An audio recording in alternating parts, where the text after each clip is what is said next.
So we finally had a chance to get to Calhoun Falls State Park for a long weekend over Independence Day. This is one of those parks that people talk a lot about on social media. So we booked this site for 4th of July weekend last August, and been looking forward to a chance to get here and see what the hype is all about. I think I will say it has lived up to expectations. It has. They were not wrong. People were not wrong about we really like this one. I think maybe my new lake favorite. It's a great lake, the great campground, lots of things to do here besides just the lake. We got a lot to explore, so tune in for the whole thing. I don't want you to miss a bit of it.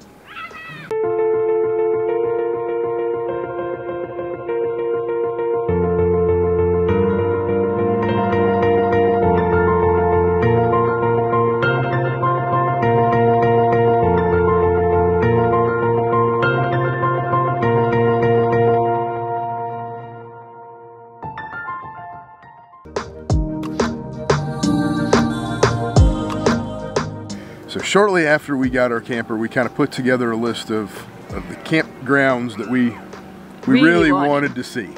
And we hit a number of them last year. This winter we hit some of those beach ones that are hard to get. But last August we booked Independence Day weekend at Calhoun Falls State Park. And we've been really looking forward to it. We've heard such good things. We knew we had a good site. Yeah, we kind of lucked up on our site. We knew roughly, because of the way it was positioned on the map, it was going to be a really nice site. It was. Yes, true to form. It's a good site. Honestly, there are not very many bad ones. There are some that we've seen that are like, ooh, that one's like a hair better than this one. Yeah. But they're all pretty great. They're all pretty good. It's not the largest of campgrounds. It's 300 and some odd acres. 318 acres and 86 campsites. So kind of a smaller park. But this park, these rangers, this maintenance crew, they've got it together. Yeah, they use every square inch of this park to its maximum capacity. There are so many cool things about the park. Day use, regular campers, houseboats. I mean, there's a little bit of everything. The lake itself is on Lake Russell. Lake Russell is fed from Lake Hartwell up in Anderson. It's kind of the start of what they call the Savannah River Lake chain. It's actually one of the newest, I think it is the newest lake in South Carolina. The lake, and then Calhoun Falls is the second newest park in the park system. So the lake dam was completed in 1984. So we're older than the lake. Yeah, it's a little scary. Didn't have to go there. The campground itself, I believe they said, opened in 1993. One of the things that's really interesting about Lake Russell is it's a Corps of Engineers lake that was designed to preserve the lake, and there is no development on it at all. None. Not a house on the lake. So and only a few boat ramps. Surprisingly only like few. 3 or 4 access points at all. Well, on this side. Then there's also probably 3 or 4 on the Georgia side. There's the one state park here in South Carolina, Calhoun Falls, and then there's Russell. I'm gonna get it wrong, but there's we'll put it in the Georgia. Yeah, we'll put it right here. There's a state park in Georgia on the other side, a little bit north of here, and that's it. There's really nothing else. So it's a fairly quiet park in the grand scheme of things for lakes. Yeah, I mean, I was shocked at the lack of activity, lack of boats. I mean, there are boats. There are pontoon boats, there's ski boats, there's a little bit of everything, but not like Lake Murray. We were at Dreer Island a few weeks ago, or Lake Greenwood last summer that we were at, where there's just boats going by constantly, and if you were to try and ski, you're always having to deal with wake and other boaters. Or last night at, I don't know, 5:30, 6 o'clock, I got out in the kayak, took the kids one way, came back and got a different kid, took her the other way, and I mean, I was not concerned about boats. When other lakes we've been at, I've been like, I'm gonna take my kayak out early in the morning or kind of midday when all the boaters are having their lunch. It wasn't a problem. There were boats, there were boats out, but it was not at all. On the 4th of July, I probably wouldn't have been in a kayak in another lake. Yeah, I agree. It was kind of stunning to me yesterday as I rode around the kayak to film kind of the shoreline. It was 12:30. All the boats are still, the couple that are here tied up, nobody's on the water. I did a 360, I'll show it right here. I spun the boat in 360 degrees and I saw 3 boats over the entire lake. It was just really surprising. It did pick up a little bit in the afternoon. It wasn't until late yesterday that we even ever saw anybody like tubing or skiing or doing anything. Couple people skiing last night late, right as the sun was setting. So that's kind of an unexpected part of being here. It's to us, little bonus. Without a boat. Yeah, and part of it maybe, this part of the world is really secluded. There's not much around here. So when you come, make sure you have all your things. Bring all your stuff. Now there is a Dollar General in town in Calhoun Falls. It's a small one. It's a small Dollar General. It was a couple things that we would have liked to have picked up. We didn't really need, but they didn't have.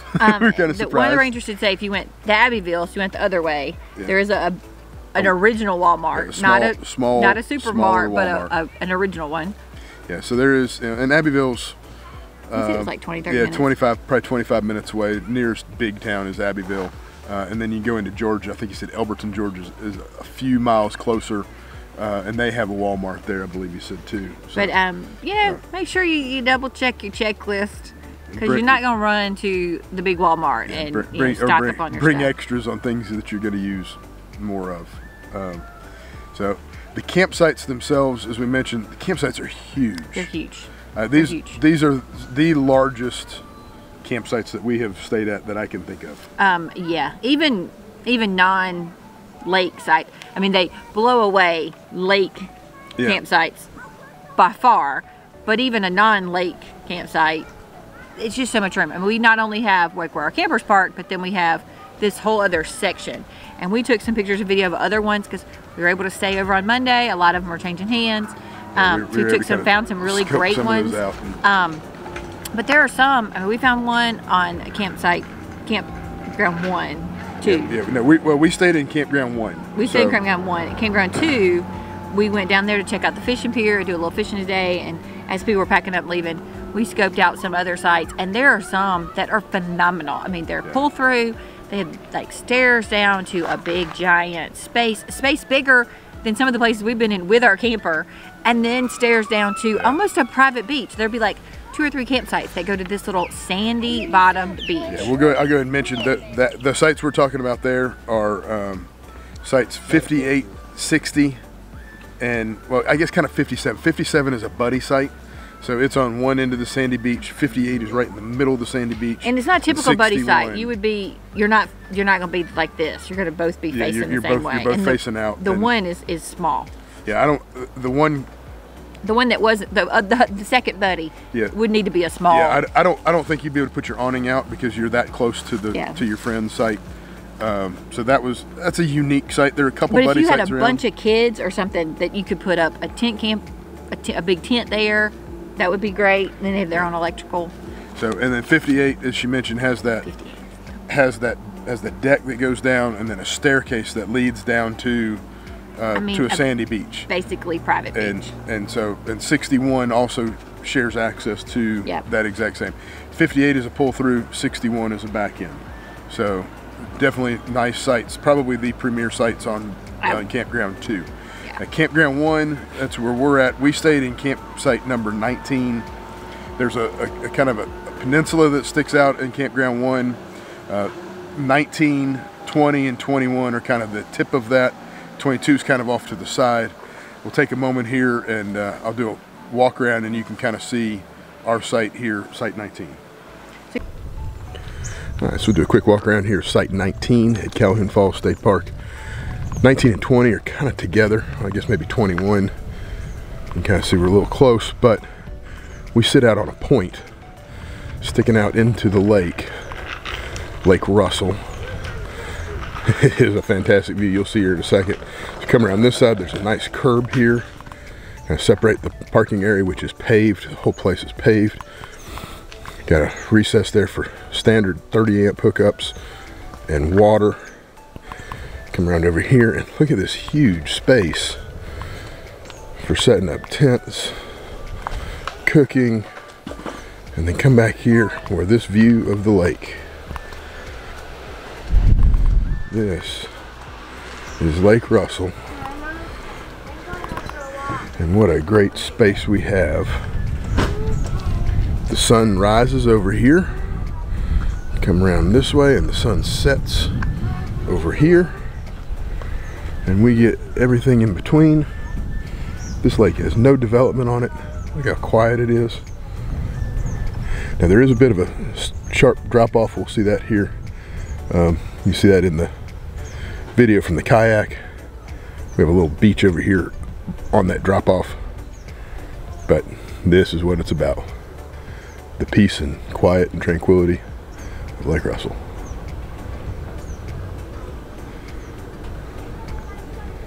In Campground 1, most of these sites, I wouldn't say have easy sloped sand, beach access to the water. There's a little bit of a drop off where there's been some erosion, but what's neat, like with our site, there's erosion and then there's a sandy area, so you just got a little bit of a step down. Yeah, we just have a couple steps and then right down to the water. Transitions down. So we're able to swim and kayak right from our site. As you kind of come in, 12, 13, 14 all had great boat access. And they have a little bit of a beach. A little bit. 14 was probably the best in that stretch because they're lower and right there. That site looked massive. There was somebody there, so I couldn't video that site, but that site looked really good. And then as you come around the peninsula, 25 and 27 were kind of the other. I would say 19, 25, 27 are sort of the premium 25 sites. Looked like a premium. I mean, like 25 is in the middle, so you're just sitting there looking straight at the sunset, straight out to the water. No impediment, no like I'm looking this way or that way, like straight on. I'm worried about somebody looking in my windows. And we never closed the blinds on our slide out because we just faced the water. It was so beautiful. 25 would be the same way, yeah, 27 it was that all same way. Just, and it's a big giant pull through.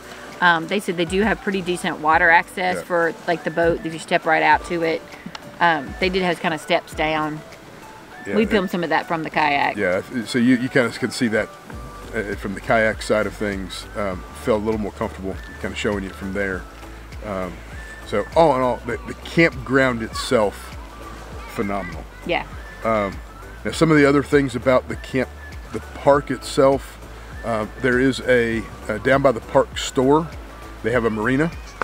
The marina, I can't remember, 20, 25 slips. They do an annual lease there. 36 slips. Oh, it's 36. Okay, it's more than I thought. They have water and electricity for those slips, and they have a pump out service. So you could water there. And some people do. So that's kind of nice. There's also a fish cleaning station right there.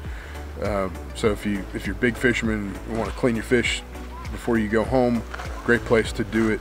You go around the corner, there's a boat ramp right there.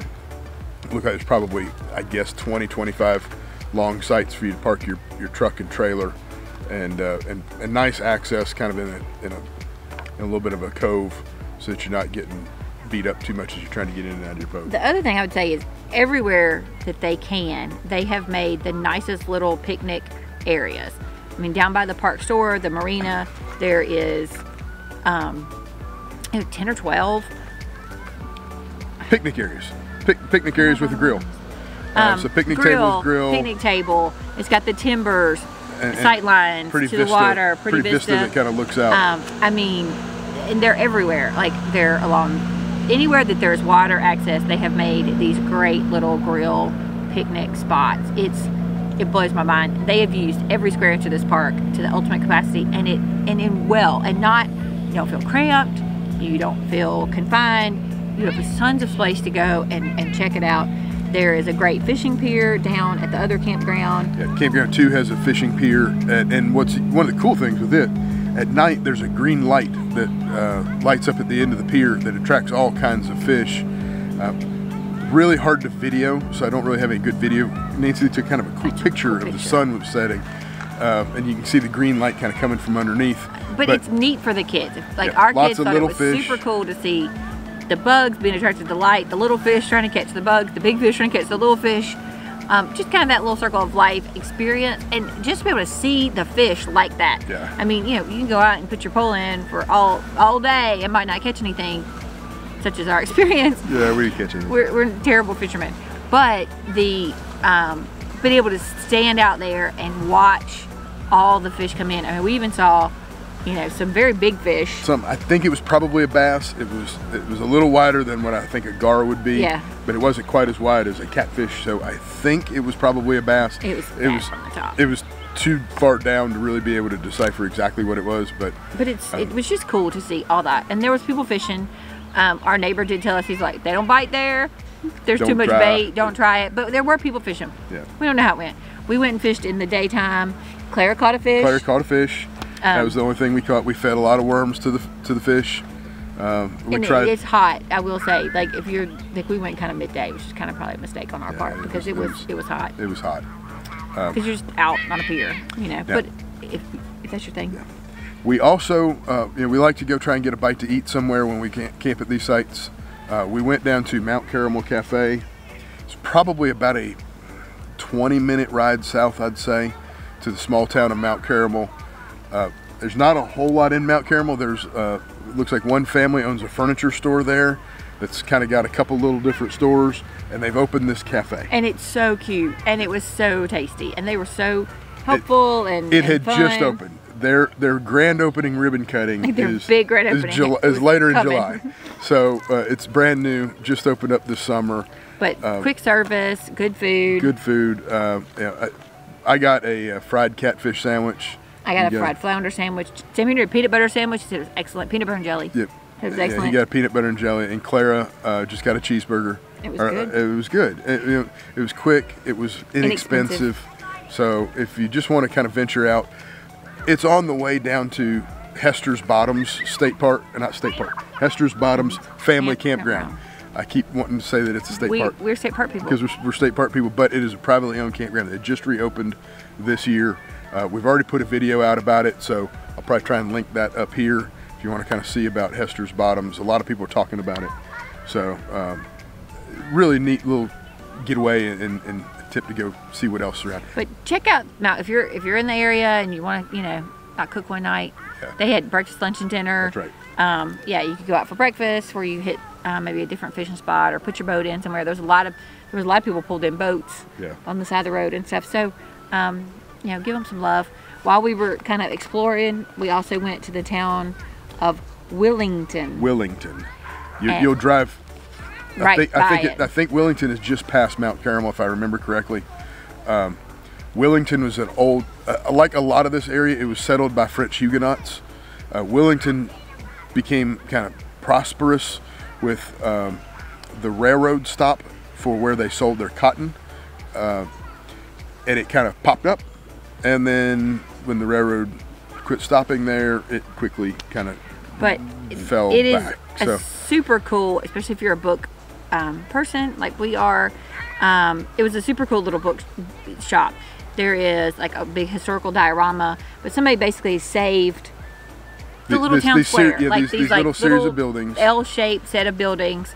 Somebody saved them. They started off putting just their book collection in, and it has just continued to grow. The story that the lady told us there is that there was a lady who had grew up in the town of Willington, and had moved away. When she retired, her parents had been missionaries in, I believe, Africa. When she retired, she came back and saw Willington basically in disarray. She'd made it her passion to try and restore it, so she bought these little buildings. Many of the roofs had collapsed, so they put in new roofs, restructured them, and she decided to put her book collection up for sale. And it just has grown. It is one of the largest collections of any bookshop in South Carolina. It has explored 40,000 new and used books.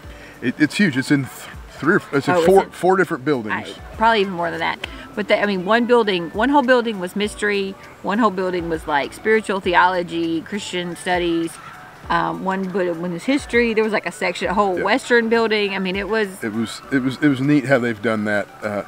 the history of it's neat. There is also a history center kind of around the corner in the front. We didn't have time to really go talk with them. So there are, according to their brochure, there's 4. So there's the main building with Southern writers, cookbooks, gardening, history. And there was a children's section the kids loved. There's also a vintage section, so if you're a vintage book person or you're looking for, it'd be a great place if you were looking to like stock a library or shelves, for decor even purposes. You get some great books and a great price. There was the self-discovery store. Then there was Once Upon a Crime Annex, which is was actually one of my favorite sections, mysteries, thrillers. And then there was the bank, the book bank. So really they're kind of naming them after, kind of what was there. And so that had bestsellers and trade paperbacks and things, but it was just so cool. Yeah, it's a neat little and stop. It's done up really nice. There's places you could have a cup of coffee, you could sit and hang out. Run by volunteers. All the money goes back just to preserving that part of the world. It's a neat part of history in a very remote and rural area where history is pretty important. It was just a fun little stop. Like, it was one of those things that, like, you're just so glad you did. You got to see it, checked it out. The kids really enjoyed it. We spent $10. We got like a big giant bag of books, and all that money goes back. All the books are donated. There's a few local authors or South Carolina authors that they do have them at full price, but everything else is like $3 is that. $3 and under. Yeah, it's 50 cents a dollar, $3, $1.50.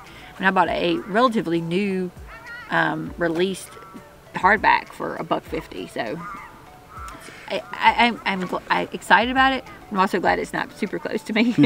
I would probably spend way too much time in there. And the last little thing about the actual Calhoun Falls State Park has got to be the day use area. The day use area is impressive. It kind of blew us away. We weren't really expecting it. They were like, oh, go check out the day use area. Right. So we did, and we drove down. It was like, wow. So as you come around the turn, the first thing you see is 2 tennis courts. They're really in pretty good shape. It doesn't look like it gets a lot of use. I don't think tennis is as popular as it used to be. So it probably doesn't get used as much as it used to back a couple, 15 years ago. But there were people playing on it the second time we went down there. The second time we went, there were a couple people playing. And it's pretty shaded. There's a basketball court just past that, and you kind of turn between the tennis court and the basketball court, and you come around to this vista looking out at this massive sandy beach. Yeah, a big green rolling lawn before you get to a massive sandy beach. So, as you park, you've got to go through this large building. The building has changing rooms on one side, bathrooms on the other. It looks like there could have been a concession stand at some point, not in use right now. Yeah, there's still a little bit of issues with COVID and with hiring and with staff. So I would imagine there are concessions at other times. Yeah. But that kind of corrals the people. So any other day use, there's lots of picnic areas. Again, we said like there's a ton of picnic areas up that point, up that way are a ton of picnic areas. But to come back, you kind of have to corral back through this small area. There's a showering station. There's a big giant walk. There's benches and things. And then people were set up. It was set up like the beach. People had their pop-up tent set up. They had their umbrellas and their beach chairs. We did not have any of that. We were like, we didn't even think about it. I didn't think about it. It never dawned on us that we would even think about going to a sandy beach. But it was not crowded. It really wasn't bad. It was the 4th of July. Yep. It wasn't even just the weekend. It was the 4th of July, and there were tons of people you could see in like pockets and pods at the picnic. But the actual swimming, because it's roped off to be an official swimming area, it was huge. I mean, it was big. It went really far out. It went far out, and it was sand the whole way out. As far as we could touch. I was surprised, and I went all the way out to where the rope was. When I went down, my head went under to touch, but it was still sand right there. I don't know how they got the sand all the way out there like they did, but there was a ton. I mean, people had floats. And that's one thing. We did have floats, so that was comfortable. There were lots of people on big floats or rafts. There were people paddleboarding. There were people in little tiny kayaks. I don't know if that's okay. Like, it seemed like they got pulled out. But it was huge. Like, you never felt like, I mean, we have been in swimming areas at state parks where you felt like there were little kids like all up in your space. And there really wasn't. No, our kids swam and played, and everybody kind of stayed in their little pods. There was somebody with this huge giant raft that was like as big as a car. They were out by the edge of the water. No big deal. It was really nice. It was we cannot describe enough how just big and open and beautiful it was. Yeah, the day use area is nice. There's 2 large picnic shelters at the 2 points.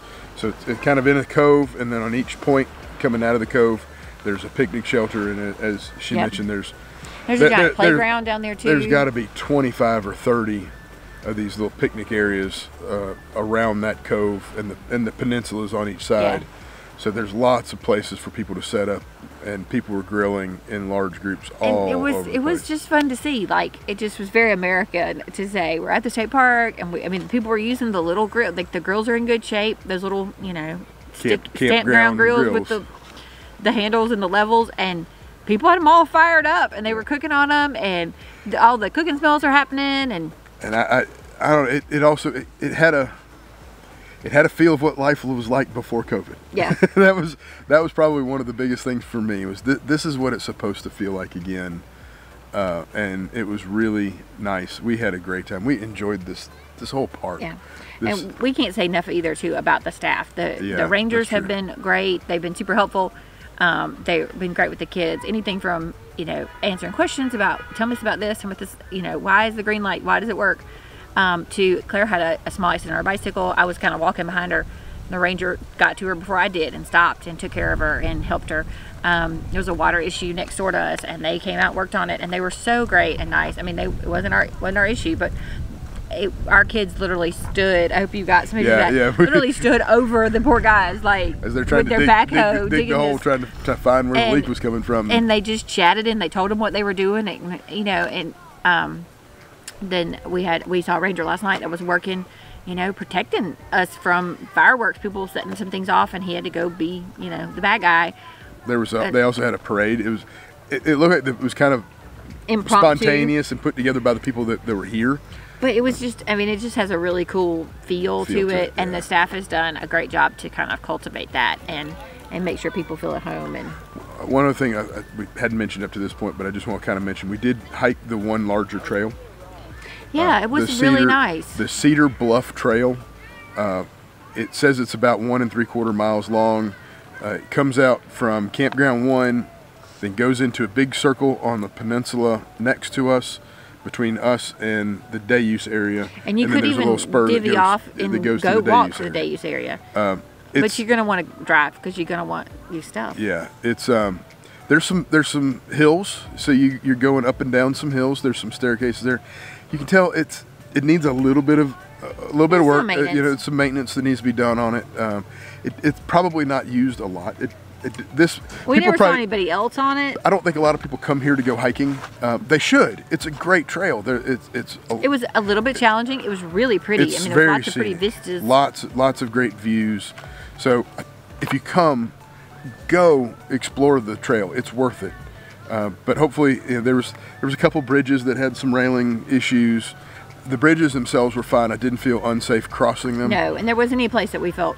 It's very well marked. I've been on other trails that were not as well marked. You literally could see all the white diamonds. Absolutely. So you never felt off. And some of the places where maybe there had been a little bit of damage, they had diverted the trail, and you could tell that they moved the markers, and this is where we're supposed to go. It wasn't like we're supposed to go this way or that way. It was very clear as to where you were supposed to travel. Very obvious. At all times, we always knew where we were going. But it was an easy to moderate hike, I would say. There were some places that were steeper, that there were stairs and things, but there wasn't any time that the kids had any trouble. No. There wasn't any time that we had to pick somebody up to put them up a staircase. They enjoyed it. They didn't complain very much either. It was cool though. We were very lucky this weekend. We had very cool weather for the 4th of July. Yeah. And this park is so busy, especially during the summer because it's on the lake. I would imagine a lot of the maintenance on things like the trail, that probably has to get done in the winter. Wintertime, yeah. So they're probably a little more limited in when they can do those sorts of things. So be patient, understanding, but go enjoy it. And enjoy those things that are here because they're here for a reason. It's beautiful and it's worth it. Calhoun Falls lived up. Even exceeded expectations. It was fantastic. This is definitely on our list to come back to. We're already thinking we're probably going to try and get a site here next summer again. Just a matter. We know which one too. Yeah, just we're going to try to book it before we publish our site. Yeah, we're going to, before this gets, more than likely before this gets posted, we will already have our reservations for next summer. Yeah, we don't want to tell you the good ones. Yeah, before we at least have our chance to come back. Yeah, we love our state parks, but we found there's only a few that we really can't wait to get back to. And this is definitely on the list. This is definitely on the list. So come check it out. It's remote, it's quiet, it's a great getaway. We love Calhoun Falls. I liked it.